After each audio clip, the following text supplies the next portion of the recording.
अस्सलाम वालेकुम दोस्तों, मैं थोड़ा थोड़ा दोस्त मोहम्मद आतिफ और तुम सारे यूट्यूब चैनल दे पे हो आतिफ अब्बास व्लॉग। तो आज व्लॉग शुरू करो तो पहले सारे चैनल को सब्सक्राइब करिए और बेल आइकन प्रेस करना ना भुलाए। चाहे मज़ेदार व्लॉग करें पे हैं शुरू। कैसा व्लॉग है क्या क्या आखना तो बस ऐसा आख्या दोस्तों नाल गपशप ला गिन देते अगली वीडियो थोड़े नाल क्यों ना करे तो चलो ठीक। आज फर्स्ट व्लॉग है तो फर्स्ट व्लॉग है तो लाइक करना, सब्सक्राइब करना है, कमेंट करना है। तो इंशाल्लाह थोड़ी जेरे कमेंट इंशाल्लाह जवाब वीडियो सोचा। तो मैं तो कुछ आंदा पे हमें कि तिलियां दे बारे कि आजकल तिल्ली दा रिजल्ट किवें आंदा पे तिल्ली वहदे किवें पैन। देखो दोस्तों ये तिल्ली है,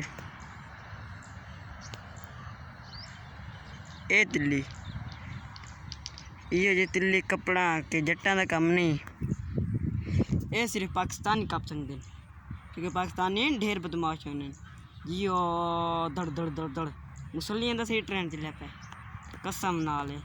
जिथा मैंने वीडियो बनाने बस 20 लोग लिंक दी थी उन्हें वीडियो चंगा वायरल थे पे होने।